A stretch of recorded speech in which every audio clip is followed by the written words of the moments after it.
खुलुमबाय मानगोनां आंगोनि आंगो रायजो राजा नोंथांमोन जोंनि बे ओनसोला गासै बर' गामि बिराद गोजौ गोजौ हाजो दङ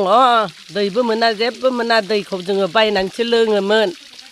ओमफ्राय नै दाना जों आफा आनान गसाया अननायाव बरिं फबदो 150 फुट ओमफ्राय दा मोनदो आरो ओंखायनो आफा आनान गसाइनि आफा बोराइ बाथौनि अननायाव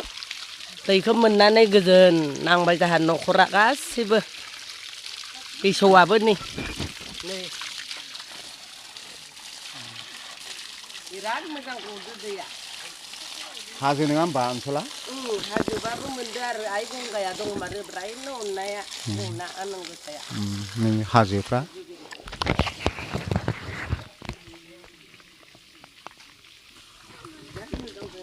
बन्द खालामदो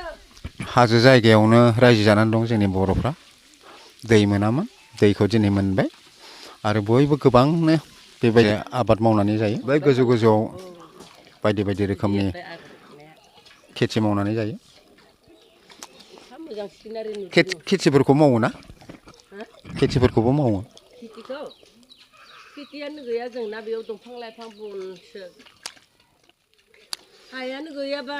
बिगासेल' फिसाफ्रा बायदि मैया मावनानैसो ओंखामा जानानै दङ मा गामि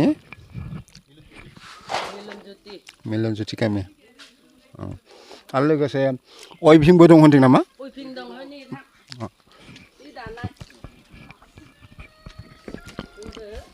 नै जि दायो जि दादों नै दिनाव गांबेसेसो दानो हायो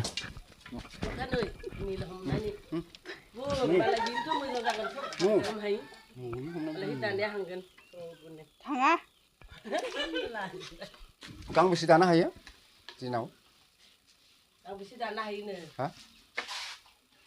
दानि दानायालाय मा हानायखौ बुंनो गांबेसे दानो हायो नोङो दिनाव सानथामदो गांसे हायो होननो हाया सानथामदो गांसे हायो हा सानथामदो गांसे हायो बेसेबांनि फिसाफोर बिहामजोफोर गासिबो फिसौफोर बेसेबां दायो आरो बेसेबांनि फानो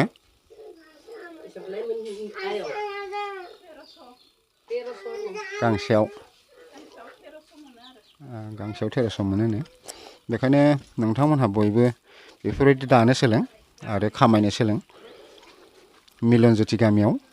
दा बयबो सोलोंगासिनो दङ